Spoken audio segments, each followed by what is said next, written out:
Hello there. Today we're going to create a glitchy hologram effect, a great base for further development and experimentation. Let's start by bringing our base mesh into the scene.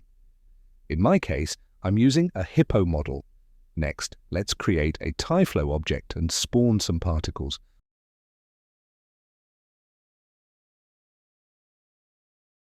We'll have all the particles born at frame 0 all at once.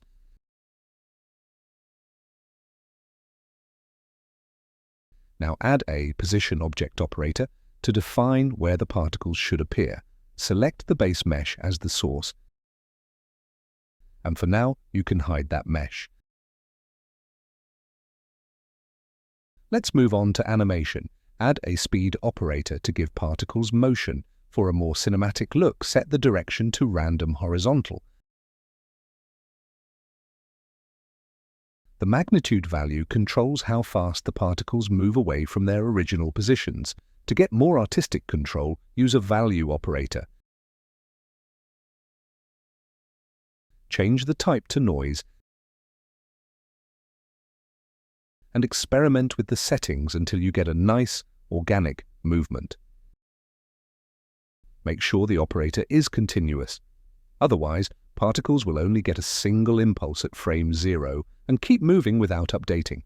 We need them to constantly update their positions, so keep that in mind.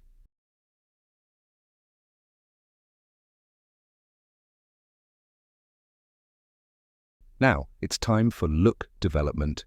Adjust the camera to frame your shot. For the material, I'm using a V-Ray light material.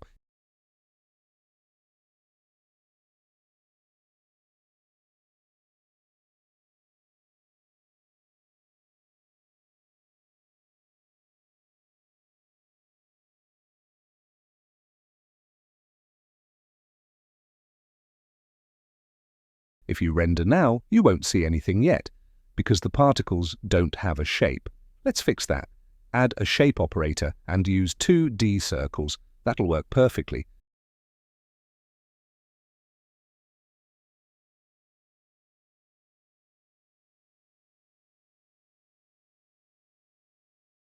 We'll also need a mesh operator to make TyFlow renderable.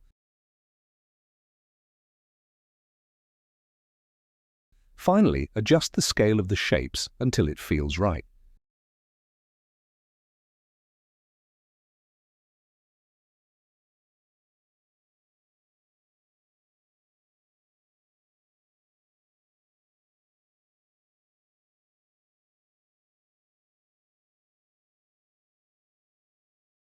Most holograms are animated, so let's add a simple rotation to our base geometry.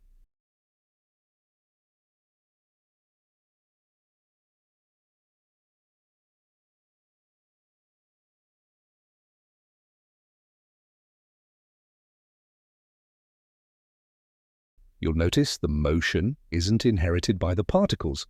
Let's fix that.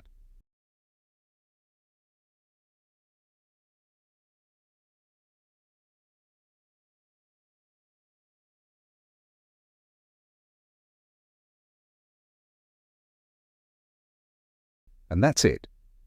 We've built a glitchy hologram effect in TyFlow. Simple, flexible, and ready for your own creative twists. Have a good one.